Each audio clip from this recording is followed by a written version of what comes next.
खुलुमबाय आं सिबिरानि ब्रह्म नोंथांमोनखौ आंनि sbbodonews चेनेलाव गासैखौबो बरायबावनाय थाबाय नोंथांमोननि थाखाय आं गोदान मोनसे भिडिअ लानानै फैबावबाय अन्नानै भिडिअखौ जोबजासिम नायलांदो UPPL दोलोआ उफ्रा बिधानसभा बिसायख'थिनि थाखाय बिजाथिफोरनि मुं फारिलाइखौ फोसावनानै होबाय। फैगौ 30 अक्ट'बराव खुंजानो गोनां उफ्रा बिधानसभा बिसायख'थिनि थाखाय UPPL दोलोआ 28 नं गसाइगाव बिधानसभा बियाबाव जिरन बसुमतारी आरो 58 नं तामुलपुर बिधानसभा बियाबाव जलेन दैमारी बिथांखौ बिजाथि महरै फोसावनानै होबाय। क'क्राझाराव खुंफुंनाय मोनसे खौरांगिरि मेलनि गेजेरजों UPPL दोलोनि मावफुं आफादगिरि रोनगोरा नार्जारी बिथाङा UPPL दोलोनि बिजाथिफोरनि मुं फारिलाइखौ फोसावनानै होदों। MLA नि टिकेट मोननो हानायनि थाखाय बिटिसिनि गाहाय प्रमद बर', आसामनि गिबि मन्थ्रि डक्टर हेमन्त बिश्व शर्मा बिथांमोनखौ साबायखर बावहरो आरो UPPL दोलोआ देरहासारनो हागोना रोखा होननानै दाबि खालामो बिथांमोनहा। गुबुन फारसेथिं BPF दोलोआबो 28 नं गसाइगाव बियाब आरो 58 नं तामुलपुर बियाबाव बिजाथि फसंगोन होननानै फोरमायथियो बिटिसिनि बारग' मावफुं सोद्रोमा गणेश कछारी बिथाङा।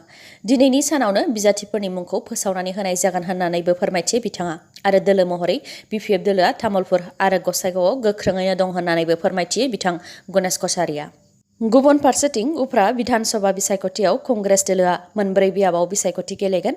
बियाबफोरा जाहैबाय तामुलपुर, गसाइगाव, थौरा आरो मरियनि आरो गुबुन फारसेथिं आसाम जातीय परिषद AJPआ माजुलियाव गेलेगोन। रायजो दलआ भबानिपुराव बिजाथिखौ फसंगोन।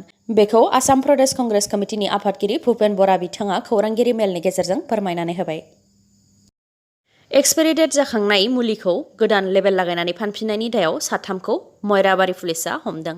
मरिगाव जिल्लानि मयराबारि पुलिसआ साइनार आरो मणि मुंनि सानै सुबुंनि न'आव सिग्रोमनायाव गोबां बिबांनि मुलिफोर जाय मुलिना एक्सपायरि डेट जोबखानाय बेफोर मुलिखौ गोदान लेबेल लागायनायखौ हमनो मोन्दों।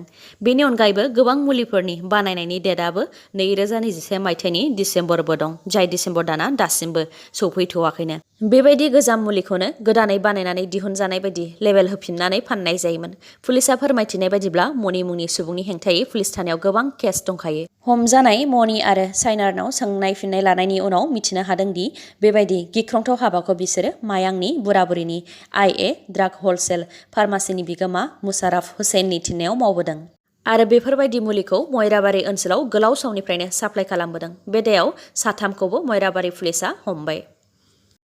इन्टारनेशनेल हिउमेन राइट्स काउन्सिलआ थांनाय बावैसो सिगां जनक कुमार ब्रह्म आरो जोंसार मुसाहारिखौ ULB साजायनानै नंखायै एनकाउन्टार खालामनायखौ लानानै क'क्राझाराव खौरांगिरि मेल खुंदों।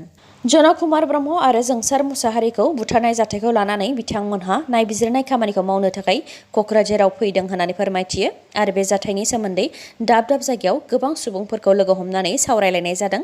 जेसेबां फट' भिडिअफोर दङ बेखौ लानाय जादों आरो आफलागाव देहा फाहामसालिनि नार्सजोंबो सावरायलायनाय जादों जाय देहा फाहामसालियाव जोंसार मुसाहारि आरो जनक कुमार ब्रह्म बिथांमोनखौ एक्सिडेन्ट जानायनि उनाव फाहामथाय होनाया जादोंमोन।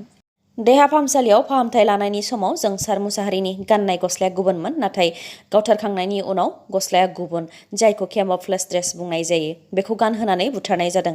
बेफोर गासैबो फोरमानखौ लानायनि उनाव बे एनकाउन्टारा साजायनानै बुथारनाय होननानै रोखा जायो होननानै फोरमायथियो बिथांमोनहा। लोगोसे बेफोर गासै फोरमान पत्रखौ लानानै नेशनेल हिउमेन राइट्स कमिशननो रिट पेटिशन फाइल खालामगोन आरो बेनि कपिखौ इउनाइटेड नेशन्सनि सेक्रेटारि जेनेरेलनोबो दैथायहरगोन होननानै फोरमायथियो जाहाथे नांगौबायदि नायबिजिरनानै दायनिगिरिया साजाखौ मोननो हायो आरो न'खरनिया रांनि अनसुंथाइखौ मोननो हायो होननानै फोरमायथियो बिथांमोनहा। बिथांमोनहा फोरमायथिबावदों दि क'क्राझारनि एडिशनेल SP सुरजित सिंह पानेसर आरो बिथांनि हान्जानि हेंथायै बुथारनाय आरो ट्राइबेल एट्रसिटिज एक्ट दफाखौबो होफानानै केस होनाय जादों नाथाय पुलिसफोरा दासिमबो बिथांमोनखौ एरेस्ट खालामाखै। DGPआ DIGखौबो एरेस्ट खालामनायनि बिदिन्थि दङ बेनिखायनो क'क्राझारनि एडिशनेल SPखौबो एरेस्ट खालामनांगौ होननानै खावलायो बिथांमोनहा। लोगोसे डक्टर हेमन्त बिश्व शर्मा बिथाङा आसामाव मोजां खामानि मावगासिनो दङ नाथाय मानसि बुथारनानै थासारिखौ दुंहाव खालामनायखौ बन्द' खालामनांगौ होननानै बुंथियो बिथांमोनहा। सोरबा दायनिगिरिब्ला बेखौ आयेना बिजिरनानै साजा होगोन होननानैबो बुंथियो बिथांमोनहा। दासान्दि जाबाय थानाय थासारिखौ लानानै बर' रायजो राजाफोरनि गेजेराव सांग्रांथि होफैदों बड'लेण्ड मुंख्लं मिरु नखर आफादा। खौरांगिरि मेल खुंनानै आफादगिरि रिंखां बसुमतारी बिथाङा माखासे गोनांथार बिबुंथि होदों। बिथाङा फोरमायथिदों दि बिटिआरनि मोनब्रै जिल्लायाव गोजोन लाबोनो थाखाय पुलिस प्रशासननि गोहोखौ बिटिसि सोरखारा गावनि आखायाव लाबोनो हानांगोन, नङाब्ला पुलिस प्रशासननि गोहोआ आसाम सोरखारनि आखायावनो थाबाय थायोब्ला बिटिआराव गोजोन फैगोनखौ मिजिंथिनो हाया। मानोना थांनाय 1988 मायथाइनिफ्रायनो आसाम पुलिसनि साजायनायाव बर'फोरा एनकाउन्टार खालामजाबोनो गोनां जादों आरो दासिमबो बर'फोरा एनकाउन्टार खालामजागासिनो दङ। बर'फोरा आरो मुंख्लं जानायखौ लुबैला होननानै फोरमायथिनायजों लोगोसे बिटिसि सोरखारा जाहाथे बिटिआरनि मोनब्रै जिल्लानि थाखाय पुलिस प्रशासननि गोहोखौ गावनि आखायाव लाबोयो बेनि थाखाय खावलायहरो बिथांमोनहा। लोगोसे बिटिसिनि गोहोखौ मान होनो थाखायबो बिटिसि सोरखारखौ खावलायो। बर'फोरनि गेजेराव जि थासारि जाबोबाय थादों बियो दैदेनगिरिफोरनिल' गोरोन्थि नङा, रायजो राजाफोरनिबो गोरोन्थि दं होननानै फोरमायथियो बिथाङा।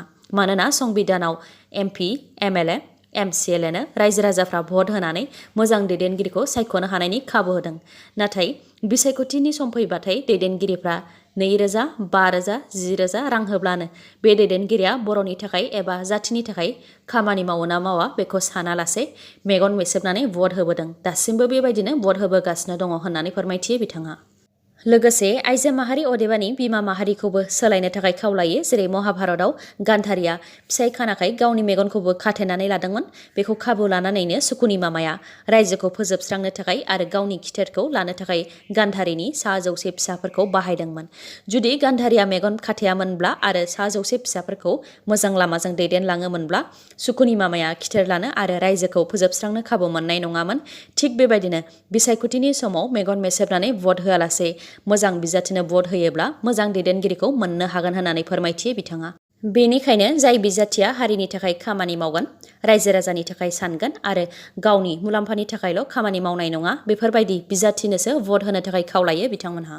बिथाङा फोरमायथिबावदों दि सासे इएम एबा एमएलएआ बिसायख'थि गेलेनायाव 1 कौटिनिफ्राय 2 कौटिसिमहालागै रां खरसा खालामो। बेनिखायनो सोरखार दानो हायाब्लाथाय गावखौनो नेशनेल पार्टी एबा रुलिं पार्टीनो फाननो गोनां जायो आरो भट होग्रा रायजो राजाफ्रा बन्दकआव दोनजानाय बायदिसो जानो गोनां जायो होननानै फोरमायथियो। बेफोरनि थाखायनो दिनै बर'फ्रा सैमा अमाफोरबायदि गावथारजादोंब्लाबो जोंनि दैदेनगिरिफ्रा जायनाखि गावखौ सोरखारनो फानखाबाय, बेनिखायनो सोरखारनि हेंथा जेबो बुंनो हाया होननानै फोरमायथियो। बेनिखायनो बर'फोरनि गेजेराव मोनसे गोख्रों बेरेखा राजखान्थि दोलोनि गोनांथि दङ, जाहाथे हारिनि जेंनाखौ लानानै आसाम एसेम्ब्लिनि गेजेरजों सुस्रांनो हायो। थांनाय माखासे सान सिगांबो जन कुमार ब्रह्म आरो जोंसार मुसाहारिनि एनकाउन्टार खालामजानायनि उनाव बिथांमोननि न'आव गोबां बर'नि एमएलएफोरानो नुजाथिहैदोंमोन। बेयाव बिथांमोनहा गोबां खोथा बुंबोदों, जायनाखि बेफोर जेंनाफोरा आसाम एसेम्ब्लिनि गेजेरजोंसो सुस्रांजागोन। नाथाय बर'नि दैदेनगिरिफोरा आसाम एसेम्ब्लि आरो आसाम सोरखारनिसिम बेनि सोमोन्दै जेबो बुंनायखौ नुनो मोनाखै होननानै फोरमायथिबावो बिथाङा।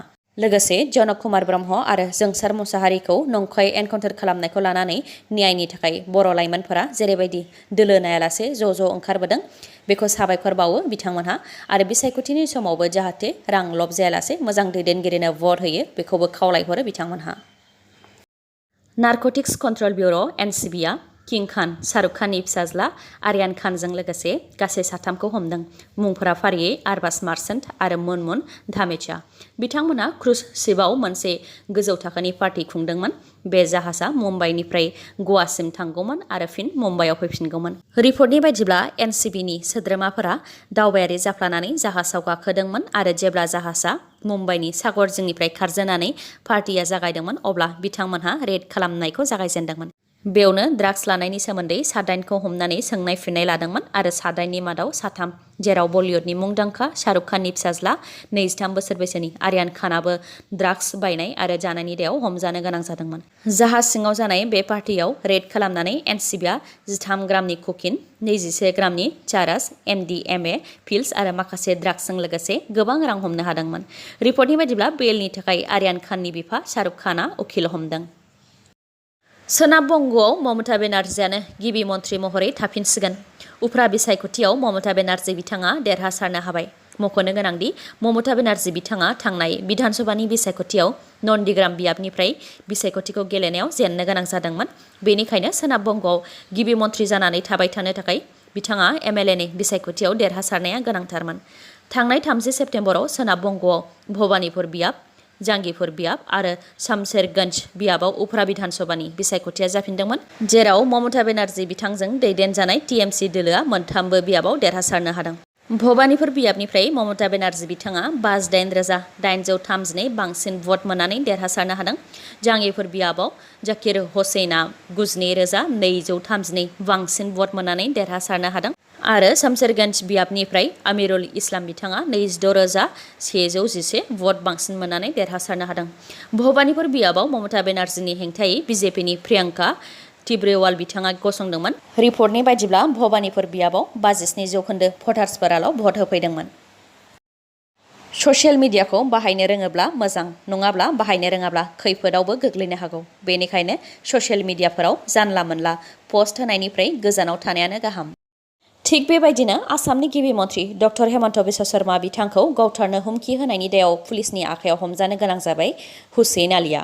ससियेल मिडियायाव पस्ट होनानै गिबि मन्थ्रि डक्टर हेमन्त बिश्व शर्मा बिथांखौ AK-47 राइफलजों गावथारनायनि हुमखि होनायजों लोगोसे गाज्रि सोदोबबो बाहायदोंमोन हुसैन आलीआ। डक्टर हेमन्त बिश्व शर्मा बिथांखौ गावथारनायनि हुमखि होनायनि अनगायैबो MLA सुमन हरिप्रियाखौबो बुथारनायनि हुमखि होदोंमोन बिथाङा। हुसैन आलीनि हेंथायै पुलिस थानायाव गोबां गसर थिसननायनि उनावनो बिथांखौ कामरुप पुलिसआ हमदों। दिनैनि भिडिअआ एसेनोसै। गाबोन आरो गोदान भिडिअजों लोगो मोनफिनबावगोन। नोंथाङा दासिमबो आंनि चेनेलखौ साबस्क्राइब खालामाखैबा अन्नानै साबस्क्राइब खालामदो, लोगोसे लाइक, कमेन्ट आरो शेयार खालामनो दाबाव। गोजोन्थों।